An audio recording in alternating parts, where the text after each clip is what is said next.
I'm standing on College Green this morning. It's a nice, cool autumn morning, and it's very busy here at the cathedral today. We've got graduations, we've got tending the lawns and the vegetation.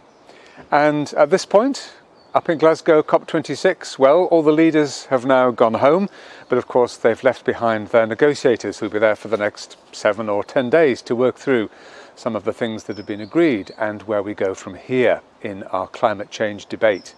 3 big questions, of course, as we go forward. The first one is, we know this has got to be a global response, and however we look at it, certainly China and India and the United States have got to be fully engaged with this. Is what has been agreed sufficient to really make an impact on climate change in the years ahead? That's a really difficult question to answer. And those wise and helpful words and agreements from the conference, will they be delivered? Can they be taken forward when people get back to their own contexts and political situations? Some big questions, but some encouragement as well, particularly I think incentives for developed countries to support those developing countries who need financing and infrastructure to really make their carbon output reduced in the years ahead. So that, I think, is good news.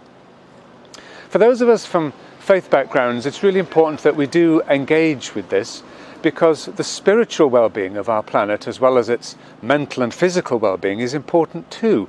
The awe that we have for the beauty of creation that is around us, but also of our effects on it, which can be hugely destructive. We need to stand back and see our place in creation, and as transient human beings in this place, and yet created to love and to care. It's sometimes easy for people to think, others to think of us as religious or spiritual people as kind of removed from this world.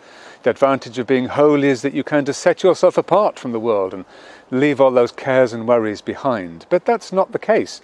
We know from our history that our key saints, and certainly in the person of Jesus Christ, is a huge engagement with the realities of the world, not removing ourselves from it, but engaging with it. And of course, Jesus did the same with his Sermon on the Mount, that inspiring piece in Matthew chapter 5 to chapter 7.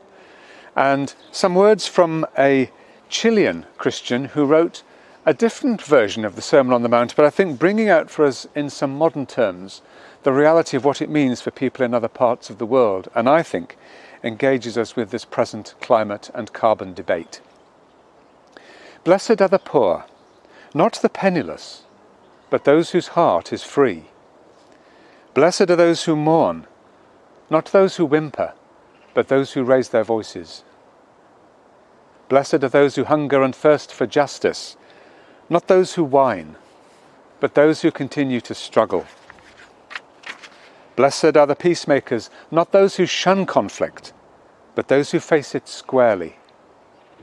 Blessed are those who are persecuted for justice, not because they suffer, but because they love.